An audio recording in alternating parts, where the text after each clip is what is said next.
नमस्कार बच्चों, हिंदी की कक्षा में आप सभी का स्वागत है।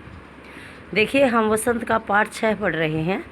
पाठ 6 का नाम है पार नज़र के, और इसका हमने 34 और 35 पेज पढ़ भी लिया है। कल हम ये दोनों पेज पढ़ चुके हैं और आशा करती हूँ कि आपको अच्छी तरह समझ भी आ गए होंगे। और बच्चों, आज हम पाठ 6 का पेज नंबर 36 और 37 पढ़ेंगे। सभी बच्चों से मेरी प्रार्थना है कि अपनी वसंत की पुस्तक खोलेंगे और पेज नंबर 36 पर देखेंगे। और यदि पीडीएफ में से आपको अच्छी तरह से दिखाई दे रहा है तो आप पीडीएफ में से भी पढ़ सकते हैं। ठीक है, आइए शुरू करते हैं। पाठ 6 है, पेज नंबर 36। तो देखिए बच्चों, जब छोटू अपने पापा का सिक्योरिटी पास लेकर सुरंगनुमा रास्ते में जाकर घुस गया था तो उसकी माँ उस पर क्रोधित हुई, लेकिन उसके पापा ने उसको बचा लिया था, क्योंकि उसके पापा उस दिन घर पर ही थे, नहीं तो उसकी बहुत ही ज़्यादा पिटाई हो जाती। तो उसके पापा उसको समझाने लगे सुरंगनुमा रास्ते के बारे में। तो बच्चों देखिए, हम पेरेंट्स की, हम माता पिता की यही गलतियाँ होती हैं कि यदि हम बच्चों को सभी बातें बता कर नहीं चलते तो बच्चे वो उन गलतियों का शिकार हो जाते हैं। तो हमें बच्चों को भी अपने माता पिता से अपनी बात शेयर करनी चाहिए और माता पिता को भी अपने बच्चों को सभी बातें शेयर करनी चाहिए जो बच्चों के लेवल की होती हैं। ठीक है, जो बच्चों के लेवल की बातें नहीं होती उन बातों को हम छोड़ सकते हैं, लेकिन ज़्यादातर बातों को बच्चों से हमें अपनी बातें शेयर करनी चाहिए ताकि बच्चे गलतियों का शिकार न हों, बच्चे अपनी ज़िंदगी में गलतियाँ न करें। ठीक है, तो ये हम यदि छोटू के पापा उसको पहले से इस सुरंगनुमा रास्ते के बारे में बता देते तो शायद छोटू को उस रास्ते से छोटू नहीं जाता, लेकिन उसको तो उस रास्ते को देखने की जिज्ञासा थी, इसलिए छोटू ने अपने पापा का सिक्योरिटी कार्ड जो है चुरा लिया और सुरंगनुमा रास्ते में पहुंच गया। ठीक है, तो आइए पेज नंबर देखिए 36। देखिए, छोटू के पापा ने उसको बताया कि मैं सुरंगनुमा रास्ते में एक स्पेस सूट पहनकर जाता हूँ। इस स्पेस सूट से मुझे ऑक्सीजन मिलता है जिससे मैं सांस लेता हूँ। इसी स्पेस सूट की वजह से बाहर की ठंड से मैं अपने आप को बचा सकता हूँ। जब देखिए, जैसे जब उसमें चांद पर जाते हैं तो लोग क्या करते हैं, स्पेस सूट पहन कर जाते हैं ना, क्योंकि उसमें ऑक्सीजन होती है। हम ज़मीन से जितना ऊपर जाएंगे हवा कम होती जाती है और ठंड बढ़ती जाती है, लेकिन एक स्पेस सूट एक ऐसी चीज़ होती है जिसमें ऑक्सीजन होती है। उसको पहनकर यदि हम ज़मीन से ऊपर जितना भी ऊपर जाएंगे तो उससे हमें ऑक्सीजन मिलेगी और हमें सांस लेने में दिक्कत नहीं आएगी, हम अच्छी तरह से सांस ले सकेंगे, जी सकेंगे। और जो आदमी स्पेस सूट पहनकर नहीं जाते तो वह बाहर ऊपर के रास्ते, ज़मीन से ऊपर के रास्ते जाकर या कि ज़मीन से ऊपर जाकर वह जिंदा नहीं रह सकता। तो छोटू के पापा ने भी छोटू को वही बात बताई कि मैं उस रास्ते से एक स्पेस सूट पहनकर जाता हूँ और जिससे मुझे ऑक्सीजन मिलता है, जिससे मैं अच्छी तरह से सांस ले सकता हूँ। और उसी स्पेस सूट के कारण मैं ज़मीन से ऊपर जो ठंड होती है उस ठंड से बच सकता हूँ। वही स्पेस सूट मुझे ऊपर की ठंड से बचाता है। ठीक है, और वहाँ पर जाने के लिए ख़ास किस्म के जूतों की वजह से ज़मीन के ऊपर मेरा चलना मुमकिन होता है। वहाँ जाने के लिए एक ख़ास किस्म के जूते भी पहनने पड़ते हैं, जिसके कारण मैं वहाँ पर अच्छी तरह से चल फिर सकता हूँ। अब देखना, छोटू के पास किसी प्रकार के जूते नहीं थे, तो वह ऐसे ही सिंपल चप्पल या जूतों में गया जिससे वह फिसल कर गिर गया। ठीक है, तो बच्चों देखिए, ज़मीन के ऊपर चलने फिरने के लिए हमें एक विशेष प्रकार का प्रशिक्षण दिया जाता है। और उसने यह बात भी बताई कि ज़मीन से ऊपर चलने के लिए हमें एक विशेष प्रकार के बारे में विशेष प्रकार की बात बताई जाती है, यानी हमें सिखाया जाता है कि ज़मीन से ऊपर किस प्रकार चला जाता है। ठीक है, अब छोटू अपने पापा की सभी बातें सुन रहा था। पापा आगे बताने लगे। आगे क्या बताने लगे? एक समय की बात है जब अपने मंगल ग्रह पर सभी लोग ज़मीन के ऊपर ही रहते थे। तो एक समय ऐसा था कि जब मंगल ग्रह पर सभी लोग ज़मीन के ऊपर ही रहते थे। ठीक है, एक समय ऐसा भी था कि सभी लोग जो है ज़मीन के ऊपर मंगल ग्रह पर रहते थे। और वो कैसे रहते थे? बगैर किसी तरह के यंत्रों की मदद के, बगैर किसी खास किस्म की पोशाक के हमारे पुरखे ज़मीन के ऊपर रहा करते थे। लेकिन धीरे धीरे वातावरण में परिवर्तन आने लगा। कई तरह के जीव धरती पर रहा करते थे। उस समय क्या होता था कि कई तरह के जीव जो है धरती पर रहते थे, और वातावरण में परिवर्तन होने के बाद क्या हुआ, एक के बाद एक सब मरने लगे। तो छोटू के पापा ने बताया कि एक समय ऐसा था कि जब अपने मंगल ग्रह पर सभी लोग ज़मीन के ऊपर ही रहते थे, लेकिन वो कैसे रहते थे? बिना किसी तरह की यंत्रों की मदद के, किसी प्रकार की कोई यंत्र की सहायता की ज़रूरत नहीं होती थी उनको, ठीक है। और किसी खास किस्म के कपड़े भी उनको नहीं पहनने पड़ते थे। हमारे जो पुरखे हैं वो ज़मीन के ऊपर ही रहते थे। पुरखे कौन होते हैं?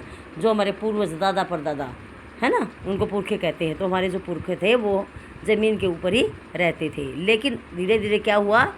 वातावरण में बदलाव आने लगा और कई तरह के जीव धरती पर रहा करते थे। तो उस समय क्या था? कई पुरखे तो ज़मीन के ऊपर रहते थे, हमारे दादा परदादा, लेकिन ज़मीन के ऊपर, ज़मीन पर, धरती पर कौन क्या रहते थे? जीव रहते थे। और परिवर्तन होने के बाद सभी जीव एक के बाद एक मरने लगे, ठीक है। इस परिवर्तन की जड़ में था सूरज का परिवर्तन। क्या था? यह परिवर्तन कैसे आया? सूरज में बदलाव होने के कारण, सूरज में परिवर्तन बदलाव आया। तो इस परिवर्तन के कारण जो है जीव, धरती पर रहने वाले जीव मरने लगे।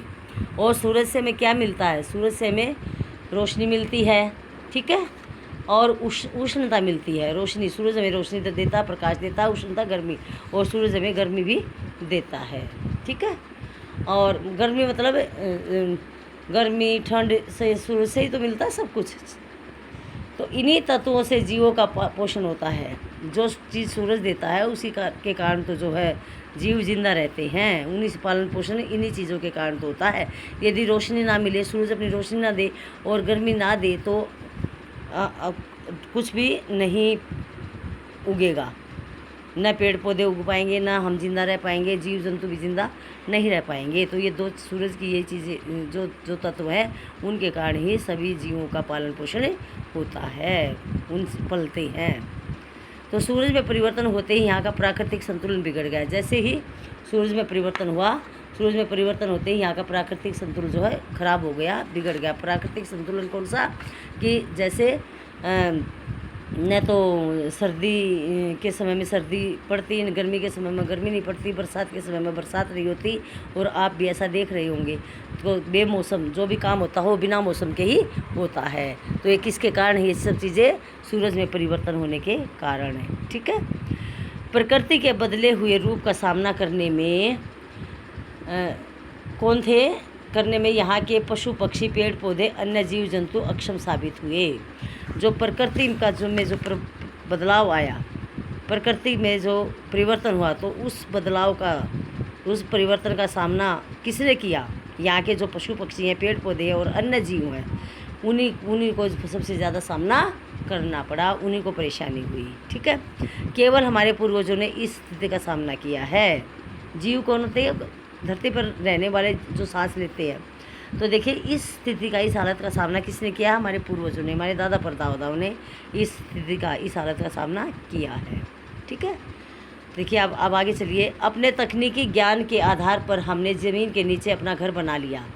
आज जो साइंस ने जो इतनी उन्नति की है, जो नई नई टेक्नोलॉजी जो आई हैं, उनके आधार पर हम लोगों ने ज़मीन के नीचे ही अपना घर बना लिया।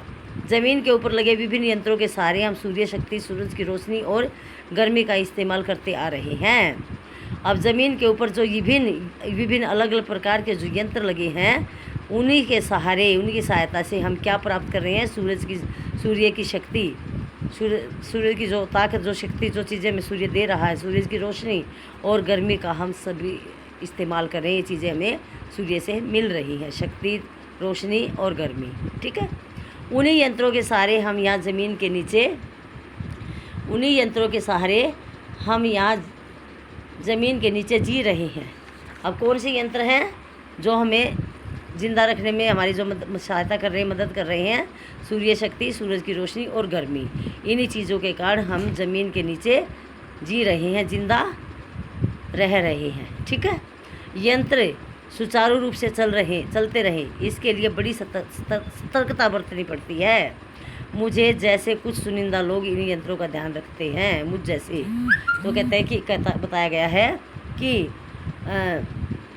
जो ये यंत्र हैं, इन यंत्रों को सुचारू रूप से ये यंत्र जो सुचारू रूप से अच्छी तरह से चलते रहें, इसके लिए हमें बड़ी सावधानी बरतनी पड़ती, सावधानी रखनी पड़ती है।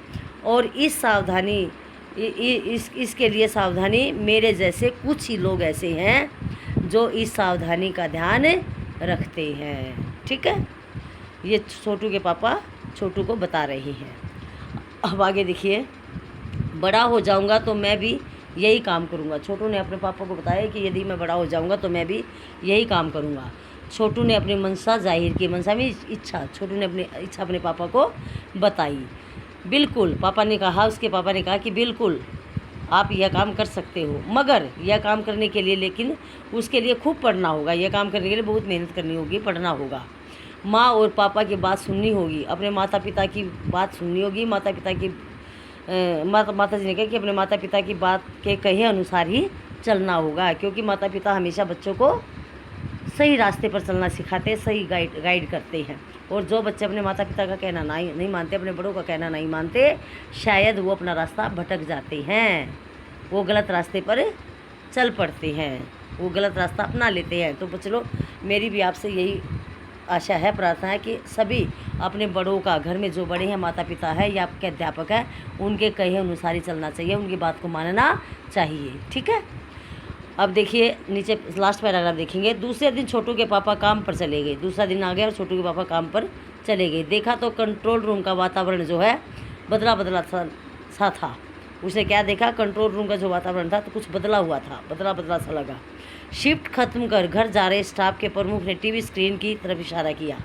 जिस लोगों की, जो लोग काम करते तो शिफ्ट वाइज करते ना, आधी शिफ्ट में कुछ काम करते हैं, आधी शिफ्ट में कुछ काम करते हैं। जैसे यहाँ पर दिन में कोई और काम करता है और रात को दूसरों की ड्यूटी लग जाती है, उनकी छुट्टी हो जाती है। तो इसी प्रकार से जो लोग शिफ्ट खत्म करके स्टाफ का जो प्रमुख आदमी था, मुख्य आदमी था, वो घर जा रहा था। तो उसने टीवी के स्क्रीन की तरफ इशारा करते हुए बताया। स्क्रीन पर एक बिंदु झलक रहा था। उस स्क्रीन पर क्या था, एक बिंदु, एक छोटा सा बिंदु दिखाई दे रहा था, गोला सा।